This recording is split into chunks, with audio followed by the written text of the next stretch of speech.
Driverless cars are coming, fully loaded with information technology that takes the work out of your hands. But could it also put your personal information into the hands of hackers or the highest bidder? Michael Hill reports from the intersection of technology and privacy. As automakers and technology companies race to deliver self-driving and driverless cars to market, motorist associations and privacy advocates fear they're leaving something behind: protecting consumer privacy.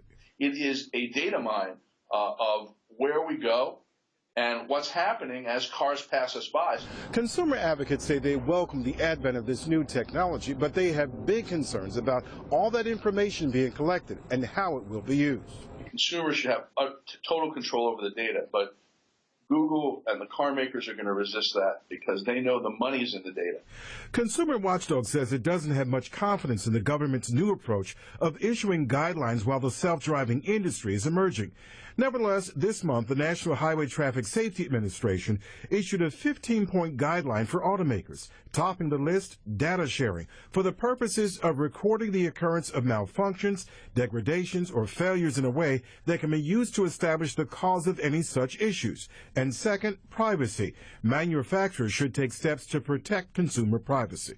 Data is going to become the most valuable commodity in this driverless car, and we have to give individuals absolute control not to have that data shared beyond the operation of the vehicle. The nonprofit organization Consumer Watchdog bought some shares of Google so it could attend its shareholders meeting, and last year it tried to get Google execs to commit to protecting consumer privacy. I think it's pretty early in the game with driverless cars and the uses that they could be put to benefit users.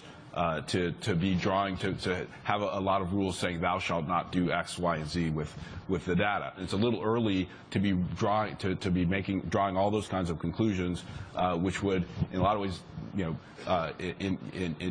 reduce innovation. Collected information could go to insurers who could get an accurate picture of what happens versus what drivers say happens and where they go. It's going to be very important that insurers have access on reasonable terms to data that comes out of an accident to determine what exactly happened. Information collected and privacy could become issues for state lawmakers to address. As cars become more technologically advanced, and we see that every year with new models, we also see the prospect of trying to protect the data that exists. And there's always a debate about how much of that data is truly private and how much of that data should be made available, at least to law enforcement. The federal government supports humans having the ability to reject any collection of personal information, such as on biometrics. The National Motorist Association has concerns about vehicles collecting information on driver behavior. As long as that data can't be used personally against you,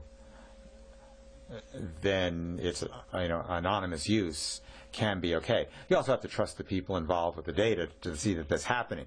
And we're talking government involvement, so you have to wonder. Another robotic debate over privacy in a quest for safer roads and human mistakes. Michael Hill, NJTV News.